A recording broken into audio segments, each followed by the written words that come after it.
ओम नमो भगवते वासुदेवाय। स्वागत है आप सभी का हमारे चैनल पर। आज के इस वीडियो में आप सुनेंगे वैशाख मास के महात्म के 12वें अध्याय की कथा, जिसमें यमराज ब्रह्मा जी को अपने दुख का समस्त वृत्तांत सुनाते हैं। लेकिन उससे पहले हम आपको एक ऐसी अद्भुत कथा सुनाएंगे जिसमें वेद व्यास जी ने स्त्री, कलयुग और शूद्र की महिमा का वर्णन किया है।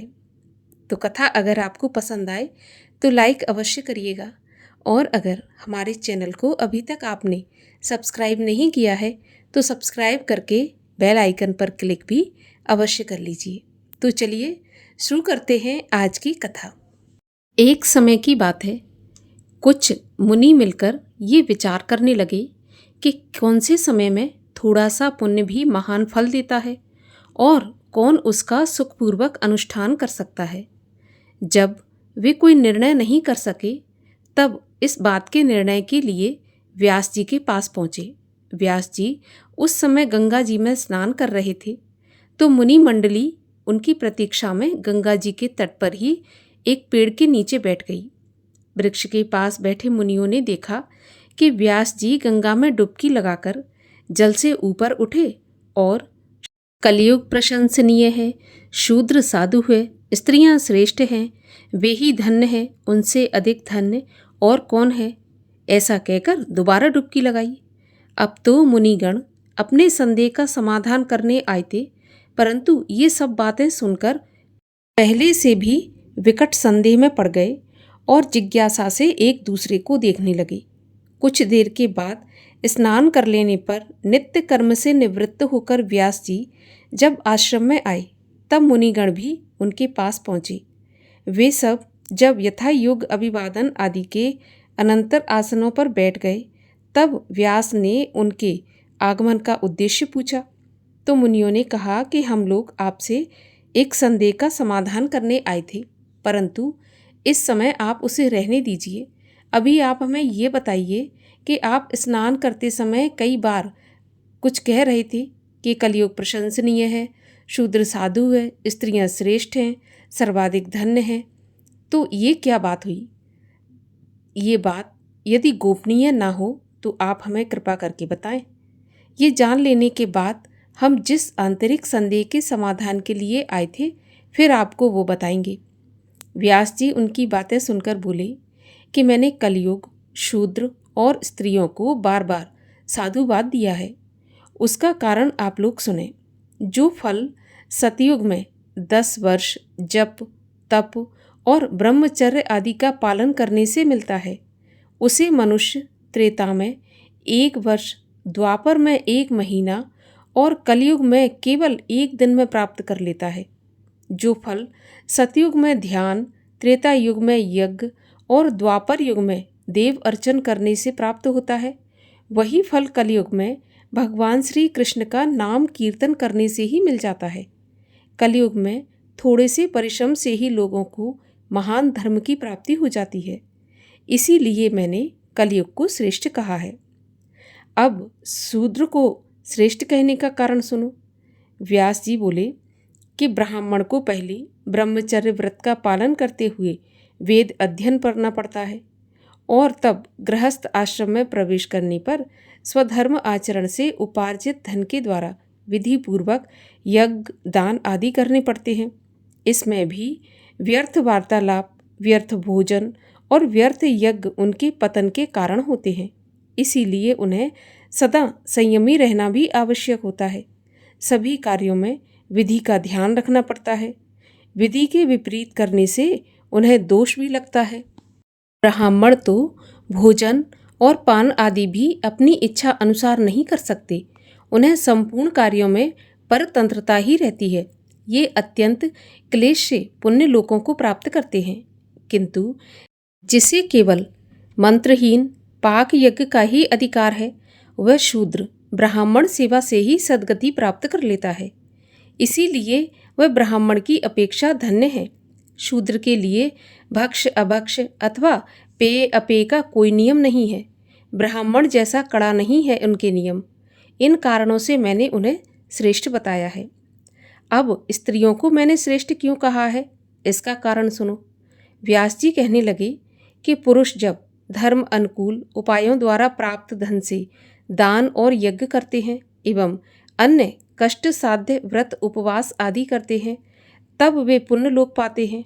परंतु स्त्रियां तो तन मन वचन से पति की सेवा करने से ही उनकी हितकारिणी होकर पति के समान शुभ लोकों को अनायास ही प्राप्त कर लेती हैं, जो कि पुरुष को अत्यंत परिश्रम से मिलते हैं।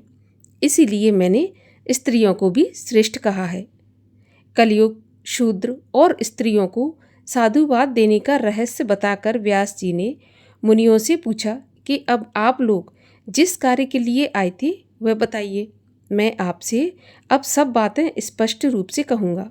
मुनियों को अपनी समस्याओं का समाधान मिल चुका था, इसलिए उन्होंने व्यास जी से कहा कि हम लोग आपसे पूछने आए थे कि किस समय में थोड़ा सा पुण्य भी महान फल देता है और कौन उसका सुखपूर्वक अनुष्ठान कर सकते हैं। इनका उचित उत्तर आपने इसी प्रश्न के उत्तर में दे दिया, इसलिए अब हमें आपसे कुछ नहीं पूछना।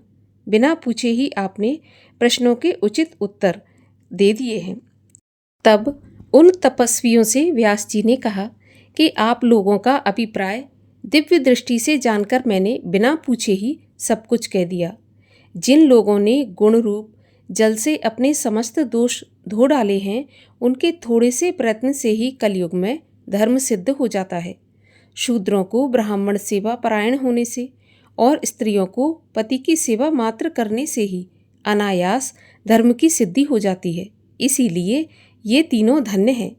सतयुग आदि तीनों युगों में भी ब्राह्मण को ही धर्म संपादन करने में महान कष्ट उठाना पड़ता है।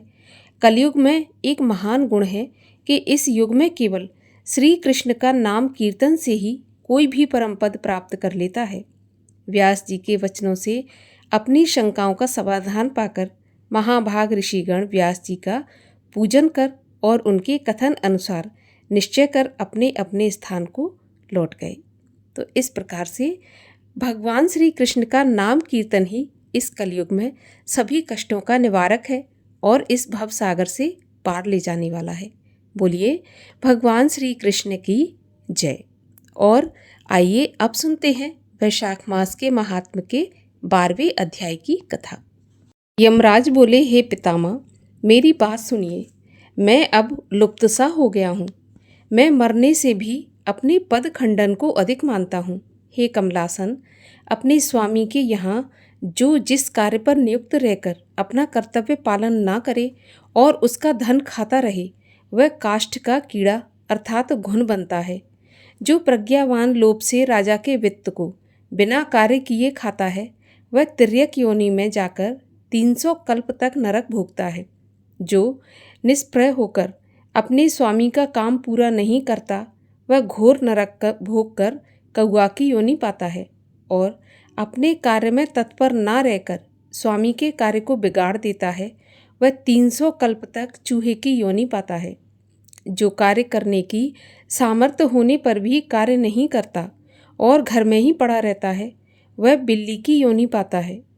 सो हे देव, आपकी आज्ञा अनुसार प्राणियों के कर्म अनुसार पुण्य और पाप का फल धर्मशास्त्र के जानने वाले मुनियों द्वारा वर्णित कर्मों पर भली भांति विचार करके कल्प के आदि वर्तमान में जो यातना होती है, ये मैं प्राणियों को देता रहा। हे प्रभु, अब मैं आपका नियोग करने में समर्थ नहीं हूँ, क्योंकि कीर्तिमान राजा ने पृथ्वी से आपका नियोग उखाड़ दिया। इस राजा के भय से समुद्र पर्यंत तक पृथ्वी के मनुष्य वैशाख के कर्तव्य धर्मों का पालन करते हैं। प्रजा ने सब पितृश्वरों की पूजा, अग्निष्ट होम आदि यज्ञ, तीर्थ यात्रा आदि सब शुभ कर्म, सांख्य योग, प्राणायाम करना, होम और स्वाध्याय का नाम लेना तक छोड़ दिया। अनेक प्रकार के पाप करने पर भी वैशाख मास में किए हुए धर्मों के प्रभाव से उनके वंश के पितृश्वर तथा माता के वंश के पितृश्वर एवं उनके नाते के और जनकादिक के पूर्वज मेरे लेख पत्रों को मिटाकर विष्णु लोक चले जाते हैं। जहाँ तक कि दोनों कुल के 26 2 पीढ़ियों तक के पितृश्वर सब पापों से मुक्त होकर दिव्य देह धारण कर मेरे मार्ग को छोड़ विष्णु लोक को चले जाते हैं। अतः अब इस काम पर मुझको रखने की आपको आवश्यकता नहीं है। ये आपका दिया हुआ दंड और पट मैं आपके चरणों में समर्पित करता हूँ। हे ब्राह्मण, मनुष्य को अनेकों तीर्थों के करने से, दान तप व्रत करने से, अनेक प्रकार के धर्म आचरण करने से, प्रयाग में पतन होने से, रण में मरने से, भृगु के पतन से, काशी में मरने से, यज्ञ आदि करने से देवगति नहीं मिलती। जो मेष की संक्रांति में प्रातःकाल स्नान कर भगवान का पूजन करने से, कथा श्रवण करने से, वैशाख महात्म के सुनने से और यथोचित वैष्णवीय धर्मों का संपादन करने से मिलती है और ये विष्णु लोक का अधिपति हो जाता है। राजा की आज्ञा से वैशाख के कर्मों को कर सभी लोग वैकुंठ को चले जाते हैं। ये राजा मेरा बड़ा शत्रु है और तुम्हारा तो बहुत ही है। हे जगतपति, इस राजा का निग्रह करना उचित है। यदि हम इसकी उपेक्षा कर देंगे तो केवल विष्णु भगवान के चरणों का आश्रय लेकर ये राजा इस संपूर्ण लोक को वैकुंठ में ले जाएगा, इसमें कोई संदेह नहीं है। इस कीर्तिमान राजा ने मेरा प्रभाव दूर कर दिया है, ऐसा किसी क्षत्रिय ने आज तक नहीं किया। हे प्रभु, पटमार्जन की बात तो पुराणों में भी नहीं सुनी।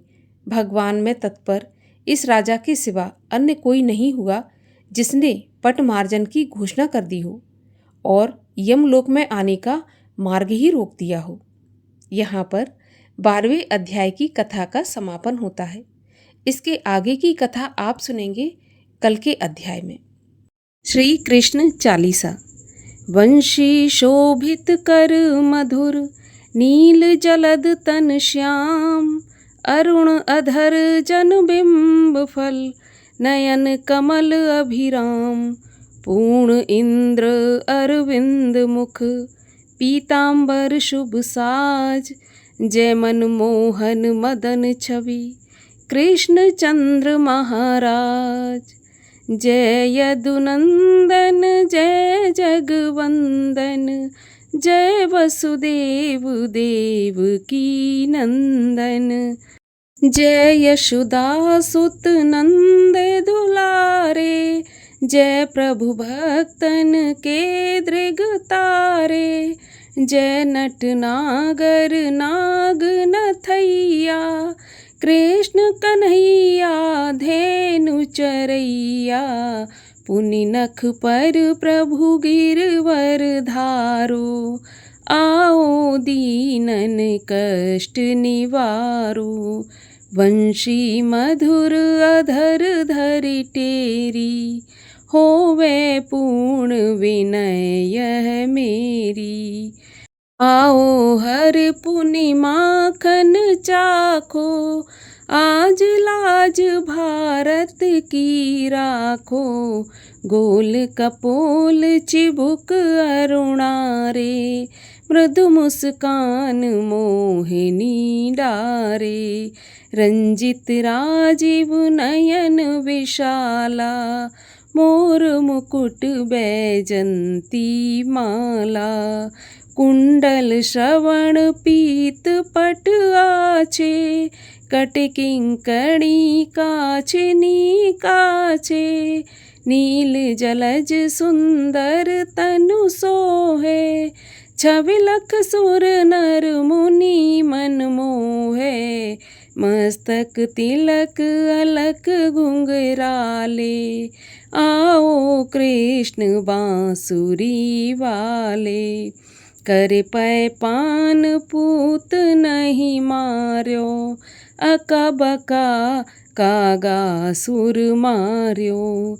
मधुवन जलत अगिन जब ज्वाला, भय शीतल लखी तहि नंद लाला, सुरपति जब ब्रज चढ़ो रिसाई, मूसर धार बारी बरसाई, लगत लगत ब्रज चहन बहायो, गोवर्धन नख धार बचायो, लख यशुदामन भ्रम अधिकाई, मुख मह 14 भुवन दिखाई। दुष्ट कंस अति उधम मचायो, कोटि कमल जब फूल मंगायो। नाथ काल यहीं तब तुम लीने, चरण चिन्ह दय निर्भय कीने। करि गोपिन संग रास बिलासा, सबकी पूरन करी अभिलाषा।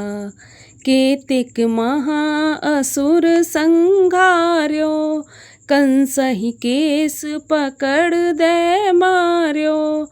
मात पिता की बंदी छुड़ाई, उग्रसेन तह राज दिलाई। महिषे मृतक छयो सुत लायो, मातु देव की शोक मिटायो। भौमासुर मुर दैत्य संहारी, लाए 10 सहस कुमारी। दे भीमहि तृण चीर संघारा, जरासेंधु राक्षस कह मारा। असुर बकासुर आदिक मार्यो, भक्तन के तब कष्ट निवार्यो। दीन सुदामा के दुख टार्यो, तंदुल 3 मूठ मुख डार्यो। प्रेम के साग विदुर घर मांगे, दुर्योधन के मेवा त्यागे। लखी प्रेम की महिमा भारी, ऐसे श्याम दीन हितकारी। मारथ के पारथ रथ हाके, लिए चक्र कर नहीं बल थाके। निज गीता के ज्ञान सुनाए, भक्तन हृदय सुधा वर्षाए।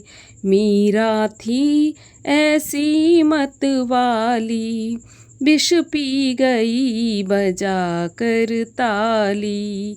राणा भेजा सांप पिटारी, शालग्राम बने बनवारी। निज माया तुम विधि दिखायो, उरते संशय सकल मिटायो। तब शत निंदा करी तत्काला, जीवन मुक्त भयो शिशुपाला। जबहि द्रौपदी टेर लगाई, दीनानाथ लाज अब जाई। तुरतहि वसन बने नंदलाला, बड़े चीर भय अरु मुँह काला। अस अनाथ के नाथ कन्हैया, डूबत भंवर बचावत नैया। सुंदर दास आस उर धारी, दया दृष्टि की जय बनवारी।